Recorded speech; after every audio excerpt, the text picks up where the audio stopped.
Hey guys, what's going on? Welcome to the first ever episode of Passing Under Yellow. I'm your host, Gino Manley, here with my co-host, the young Ben Ollie.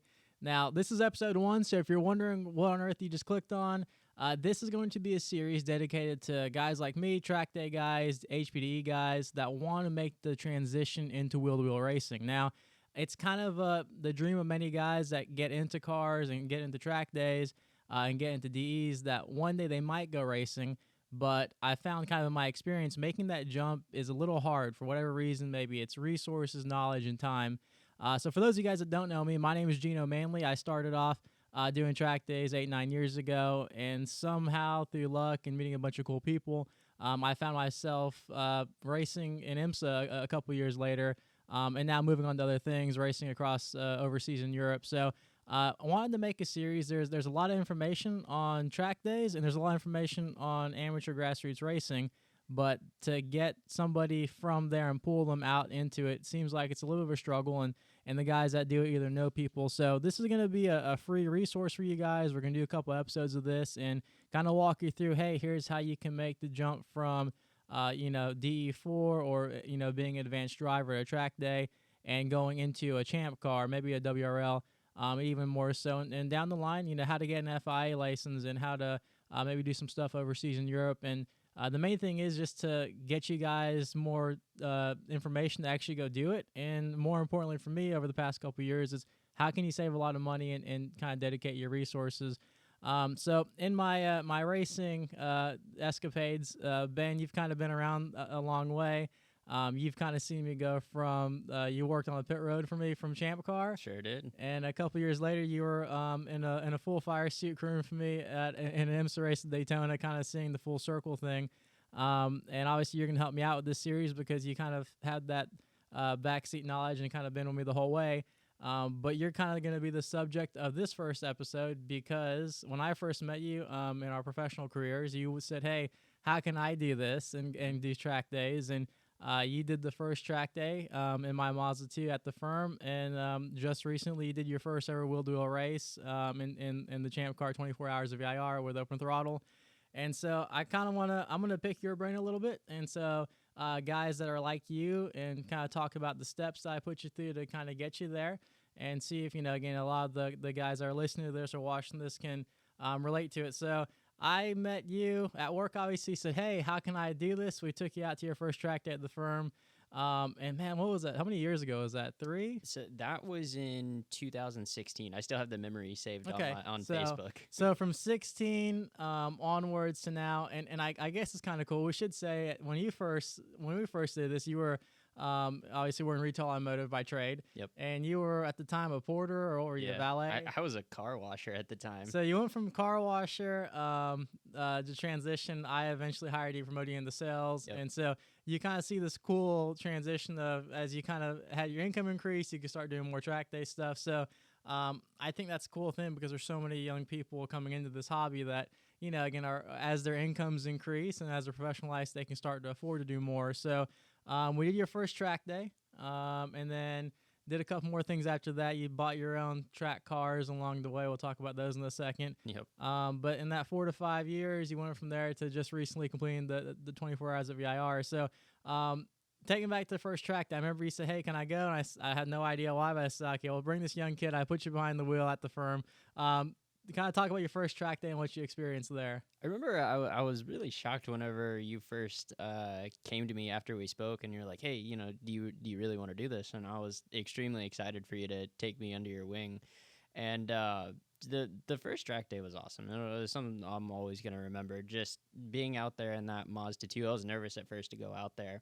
And you were really kind of one of the first people who was doing the slow car fast kind of thing. Right. That Mazda 2 out there with a lot of cars that had a lot more power, and just out there in that car was so fun. It felt like it had unlimited grip.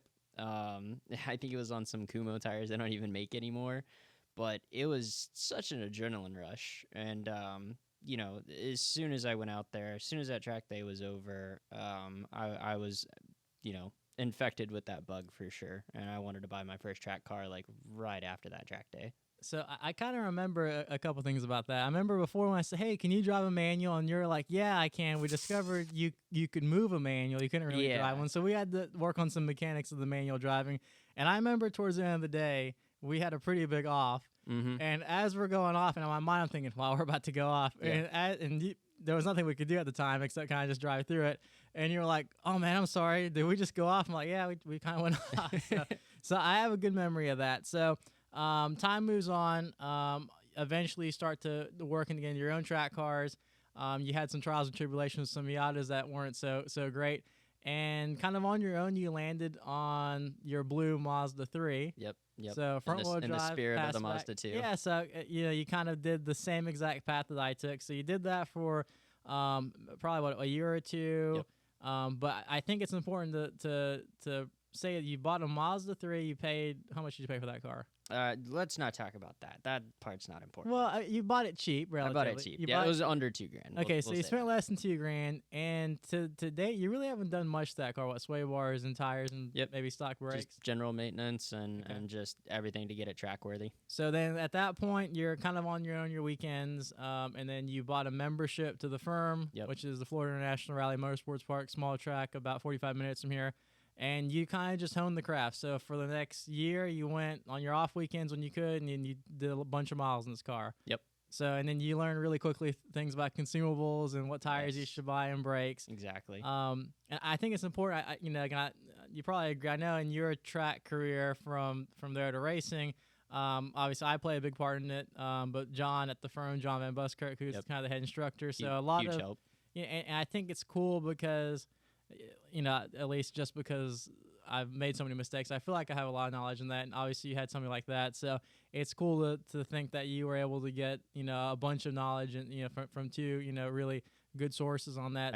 I think it kind of signifies that a lot of people in this community are super helpful. Yeah. Like, I think it can be daunting, outside looking in, but once you're in, there's a lot of people here who are willing to help you for sure. Well, I think too, when you first got started and you were doing, and I remember we'd have conversations, you'd read a lot on the internet, and I'm like, Ben, most of those people, 90% of the people here on the internet have never actually been to a track. Yeah. Yeah, Forums, you really can't learn too much from. Again, I think that's why in this hobby, you actually have to go there Yep. and kind of see who's doing what and kind of learn. So, you do about a year or so with the Mazda 3. I think just for a general, not necessarily for track, but for your own appreciation, you bought a Mark IV Supra. I did, yes. That ended up on the track also. Yep.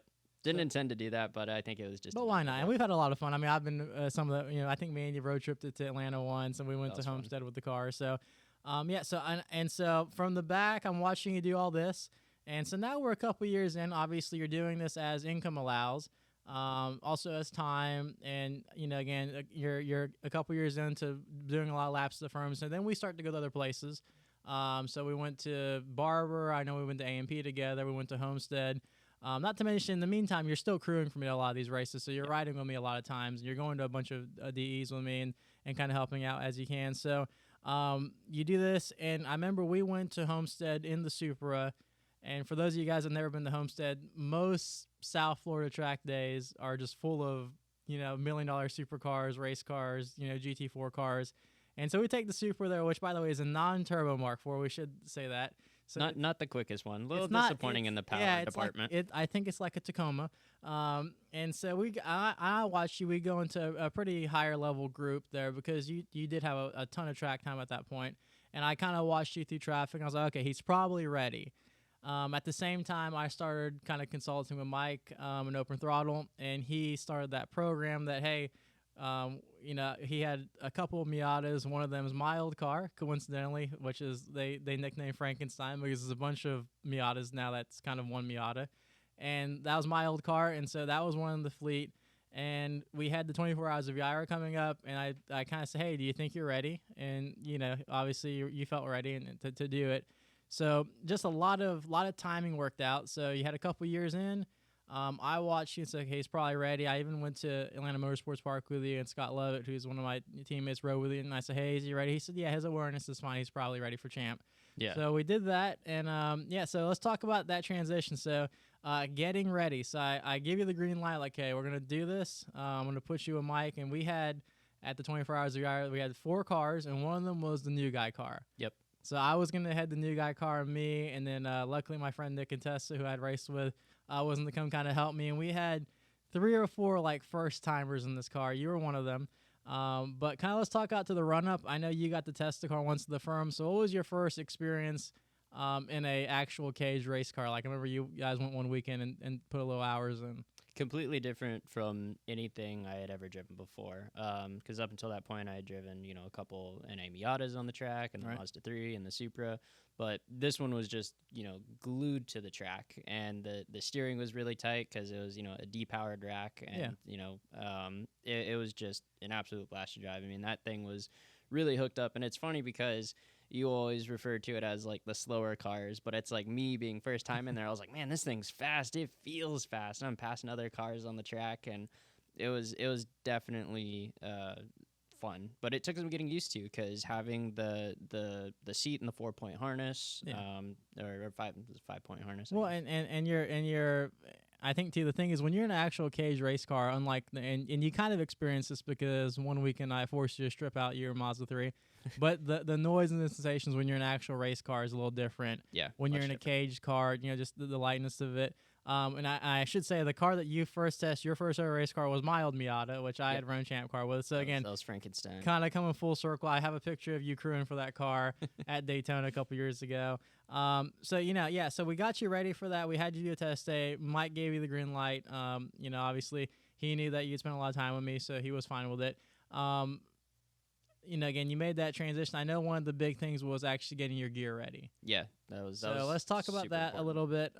So to go racing Lemons Champ, you can't just jump in a car. So you have to have, and I had to look at the rules. I probably think it's a SA 2015 helmet. It's probably the oldest one you can have nowadays. You have to have a head and neck restraint. Obviously, you have to have Hans post for that. You have to have a 3-layer suit. If you don't, you have to have underwear, or you probably should wear it anyways, shoes and everything like that. So from a budget perspective, what did you spend? Obviously, you already had a helmet because you were doing DEs. But gloves, shoes, everything. What was the total cost you spent? Probably a little bit under $1,000. Okay. Because in fairness, I bought a little bit more of a fancy suit. Yeah, you bought a really fancy suit. Thanks to Jack from at Discovery Parts. Yeah, that's okay. They close you down a nice suit. It's nice to have a nice suit. Yeah, and I should say you still haven't bought a head and neck restraint yet, whether it's a next gen, because you and Nick were the same size. So luckily you're able to swap out. So that would be the next big expense for you. So all in, if you already don't have a helmet, about $1,000 plus a Hans device, unless you have a teammate that's the same size as you, or a next gen that could fit. So you did that. 24 hours of VIR is probably the longest, or one of the longest amateur endurance races that is hosted. So we had you were one of our first timers. We had the Jay Zilla scholarship winner Wade Best, who was there, and a couple others, Lacey. What a cool event that was. So I knew going in that, hey, we're going to have a car full of new people, and this is going to be a little bit of a challenge. And actually, it turned out to be probably one of the most rewarding, enjoyable things I've ever done. But we get to VIR. You get very little practice time because of the way Champ Car is. Yeah. In fact, you had stated that, there probably wasn't going to be a test or a practice or anything because it's, pretty normal with Champ Cars that they don't do test days. Yeah. And so I was extremely happy to be able to at least they get did a little do a bit DE, experience. Yeah, so. And that was crazy. The first time I went out there at VIR, the elevation changes are crazy. I had rode around that track with you once in a rental Tiguan. Yeah, Tiguan. That was a year ago. And going out there for the first time in the race car, it was daunting. I was slow. I was getting passed by extremely fast cars because it was kind of a track day too. There was some other faster machinery out there that wasn't racing the next day. And that was a blast just getting around that track. It definitely prepared me for the next was day. that an open passing day? Or? That was open passing. Okay. So it was like the real deal. Yeah. So, you get some time in there, and I'll fast forward to the race a little bit. But real quick, as far as, and I know you asked me time and time again, I was like, listen, there's nothing I can help you with without you running the car, having no data, having no VI. I can't make you faster. You have to kind of figure out that when you get there. The one thing that you do need to be is super aware. Right. And so I think that's probably the number one thing coming from a DE to or a track day, an advanced group to go wheel-to-wheel racing is having that awareness. Mm-hmm. And I think that's probably the one thing I stress to you the most is check your mirrors. You have to drive other cars. Yep. So, again, did you feel like you were ready before the race? I mean, 100% ready, or were you have a little... I had a little bit of nervousness before getting in the car. It Right. mostly went away, but at the end of the day, I felt confident before jumping in that car that I could do it and Okay. and have the awareness and not go out there and bang up the car and look stupid or And, do and so, anything do you bad. think that was because you had done so many DEs and you've been around faster cars, Yeah. and you had again at that time, again you're at a particular advantage because you've been around kind of my racing, and so I mean you've been in IMSA paddocks, you've been in WRL paddocks, you've been and so I know you had a cool network that you kind of, but it doesn't really, no matter what, until you're actually in the car, all that kind of goes out the window. So I guess my question is, when you were out the first time, did you see what I meant about the awareness thing? How cars Yeah. catch you so quick? 100%. And I think doing all those DEs were super helpful because Yeah. you do the DEs so much, you start to really do things on instinct. And that's Right. extremely important when you have so much going on in the race car all at once, Yeah. is to be able to rely on your instincts. To and be able things to like drive that. the car, yeah. To drive the car so you can worry about a little bit less. Work your and just- traffic, yeah. And so Exactly. and so yeah, so racecraft, that's something that you'll kind of develop, because obviously moving forward you're gonna do more of this. So all right, so back to the race. So what time did you get? I think you were third stint. I know I started the race. Yes. You guys all gave up that great lead I built, but that's okay. So We were just out there having a good old time. I know, yes. So just so you know, when I did get out, we were the leading open throttle car of all four, but that's here nor there. I think So we were in like third place, I think. we were high, yeah. I was like, oh man, we're gonna bleed this out, but that's okay. That's so I signed up for. So, all right. So you get into the car, again. So that had that been a new sensation for you, just strapping into a car on pit lane in the middle of a race. So I mean, you had strapped me into cars before, but was that a little different for you? I mean, just starting on pit lane. Knowing how pit lane speed, that's something that's new for you. Yep. So you have to remember all this litany of stuff. And then obviously once you get going on the track, so tell me first stint, what stood out to you? Best memories. I mean, was it just not getting hit? Because what stands out to you? I think everyone always remembers their first stint. Getting passed by the faster traffic was definitely crazy. Kind of seeing like trains of cars behind you, Right. and anticipating when they were going to catch you was kind of important. And one of the most exciting parts is when it finally came time for me to execute my own pass, because I had been watching how people were passing me, and I was like, okay, so don't do it here, do it like this. And so when I made my very first pass, it was down the back stretch just to make sure we were going to be safe about it. What car was slower than us? It was like a CRX or something. Oh my gosh. But okay. there were a lot of people out there. I remember in my second stint, there were cars that I passed that were way faster during the day, and I assume maybe renters were jumping in like us. So yeah, I mean, and so again, that's the cool thing in endurance racing. You're always racing other people when it's the same car. So you did your stint. You successfully did it. You didn't have any contact. Again, you followed the procedure correctly, coming in the pit lane, getting your timer. I think you win the car. What was it, 2 or 3 times this race? Yeah. So I did 2 stints. I wanted to do a third, but my body wouldn't let me. Yeah, Like, because I we was- tried. At the end of the so day, I was like, Ben, get in the car, and you're like, no, I'm not up to it, which is cool that you Yeah. got self-identify that. I really wanted to, and I think probably maybe off the adrenaline alone, if I had jumped Yeah. back in the car, I probably would have been fine. But my Right. body was just so beat up that I couldn't do it, and I think Wade ended up going in instead. I don't know. I know me and Nick finished the race because everyone was so beat up. But Yeah. so you did get a night stint. What was like a 2 in the morning or 3 in the morning? This was about 3 or 4 a.m. because Okay. I remember right after I jumped out of the car is when the sun started to come up. Okay, so you got one of the golden hour stints. So yeah, I remember that was me and Mike were like, okay, again, we had a bunch of new people, and some of them had particularly said, okay, again, we can't do the night stints. We're not comfortable. I know you said you were fine doing it. But again, at night your depth perception changes, everything changes. You have lights in the mirror. I think you had a little bit of an off crash, maybe an off, whatever you want to call it, at night. But You still want to identify it as a yeah, crash. I mean the car was fine. Nothing happened. Somebody later on came and really crashed it. Yeah, somebody definitely crashed it after me. But no, you had a little contact, but no big issue. So tell me about the night stint. Again, that's one thing you really can't prepare for, because I mean there's a couple of night track days you can do, but it's usually on well lit tracks. VIR at night is probably one of the most death defying things I've ever done. And having done it so many times, I'm still not comfortable with it. So talk about your night stint a little bit and kind of how that went down. Night stint was definitely another daunting experience, because that's another time where you really start to rely on your instincts. You take everything that you learned in that day stint, and you kind of, access your memory bank, like how the turns are, because the visibility wasn't the best in that Right. Miata as far as our lights are concerned. And so I almost had to rely on like the other car's lights around me. But like when the fog rolled in, that was pretty intense. That hurt visibility even more.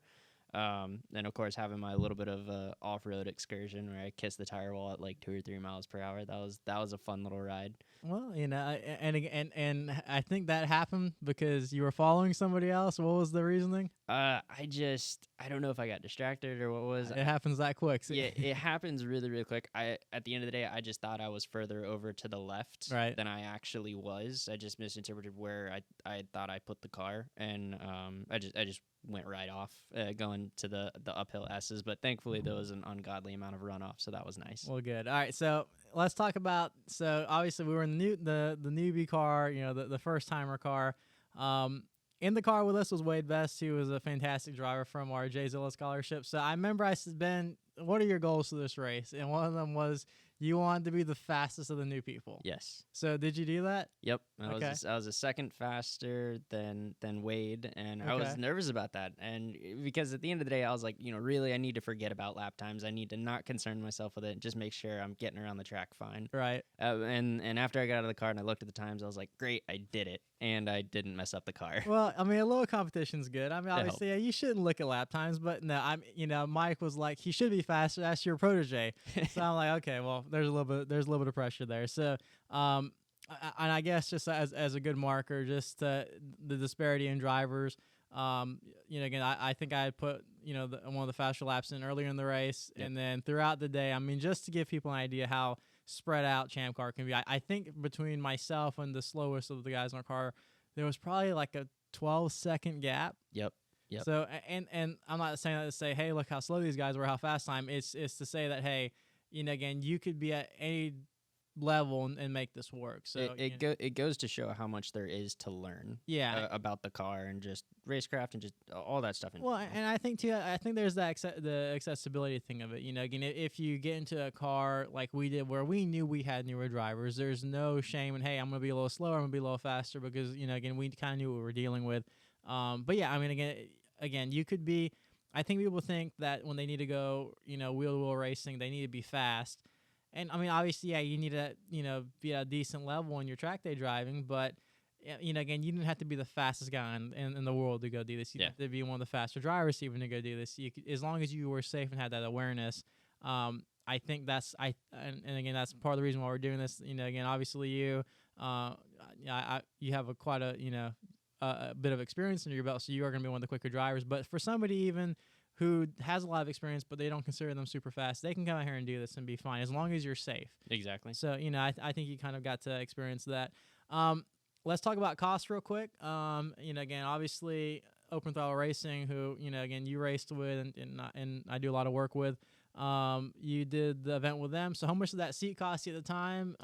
That seat was $1,500. So you spent $1,500, and you got. I think you were promised 2 stints for that race. I was, and I could have got a lot more. I think the 24 hours. I told you. I said, listen. At the end of the day, we're going to be begging people to drive, and we were. Yeah. When the middle of the night rolled around, we were like, "Where are our drivers? Who wants to drive the car next?" It really sucked for me because I was the on-call guy. Yeah. For most of the night, and so like I got into one of the other cars I had never driven. I didn't even fit in the car. So I mean, the 24 hours of hour. If you're ever gonna do a Champ Car race, do that one. I mean, again, just obviously I've done some pretty cool stuff in racing. I still enjoy that, even though we're doing this in Miatas that go 100 miles an hour. Just the it's the ultimate test of man machine when you get to do one of those races. Definitely. So you're in there for $1,500. Obviously, there's some travel expenses involved. But yeah, I mean, so that just goes to show. I mean, again, to your typical track day, if me and you were to box one of the cars up and go race, again, probably $300-400 in entry fees. Got to get the car there, so consumables that you're gonna use the car. So for not a whole lot more, you can actually go wheel-to-wheel racing. And we should mention Lemons Champ. There is no licensing requirement. No. You know, Well, you pay a fee. I think it's a well, yeah, you pay the $50 membership fee, but membership you don't have fee. to send in any experience or anything No. like that. Now, I'm not telling people that are watching this, if you had no experience, just go run Champ Car. I'm not saying that at all. I think you should have, you know, a decent amount of DE experience before you go do this. But, you know, again, if somebody's worried about the licensing aspect of it, you know, you don't really have to do that. So, you know, you got one under your belt. I know you want to do NOLA coming up at the time of recording this. I think that's in about a month. Back in Open Throttle, you want to do that one. So, what's on your racing list, and then what do you think your progression is going to be? And then I'll tell you what I think it's going to be. But yeah, I mean, as far as my progression goes, I mean, obviously we talked about what goals I had for the race weekend, and really just doing that race alone was just a giant goal off of, you know, my checklist. And so after that, it was like, okay, I need to create some new goals. And so at this point, I want to try and get as much seat time as possible in the races. I want to do more races and get that under my belt, because the two things I'd like to try and do is to either graduate to, you know, maybe like WRL at some point or AAR, however far away that is, or to try and graduate into some of the faster cars. Even though I believe that the Miatas are still quick, I'm sure if I do enough races, I'll get tired of maybe cars passing me, and I'll want to get into some faster machinery. yeah, well, you know, again, I think that's the right goal. Like, you know, for me, I hope you do, you know, a handful more of these, and then obviously we have an E46 that will be, I guess that'd be Class C in Champ, you know, maybe even GP, you know, in WRL. So yeah, you know, again, you do a couple more of these. You know, we'll talk about this kind of in the following episodes. You know, how to find your own team and what your cost should be. But for you personally, you know, I think that's the right goal. So you know, I put you on a path a couple years ago, and it's kind of, you know, through your own hard work, you know, you kind of found your way into doing what you want to do. You know, and I think too, it goes back to, you know, again, here you join the team that welcomes new people and will coach you a little bit and help you and guide you. So I think that's important too, to, you know, to match up with the right teams when you decide to make this transition. So let's talk about real quick, you know, again, as far as your tips from being a beginning track day driver, from the newest, never gone the one to now, if you could lay out some tips to somebody that wants to kind of follow your path and make the jump, what would you say? You know, if you're gonna get a track car, try and find something that's cheap on consumables. You know, I've had very good luck with my Mazda 3. Everything is extremely cheap on that car, you know, as far as, you know, brakes and tires are concerned. You know, whenever you do enter this community, you know, don't be standoffish. You know, be a bit gregarious and go and talk to people and make friends, because that's one of the things that's helped me the most, is to make friends in this community. You know, helps you find teams and stuff like that, and kind of just know your budget, and, you know, when you're looking for a racing team.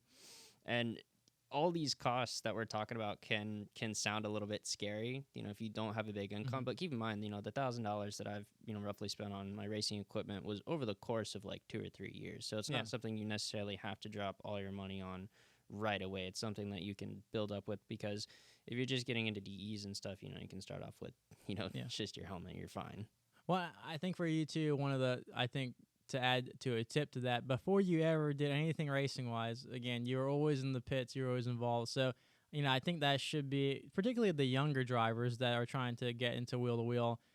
You know, if they didn't start out in cards, so they didn't have that advantage of racing, you know, go volunteer to be on, you know, come volunteer to pit with us, you know, be in the pits, because you kind of learn, even though on the weekends where you know, it was never on your radar to drive. Right. You're there and you're learning the rules. You're learning how to do this.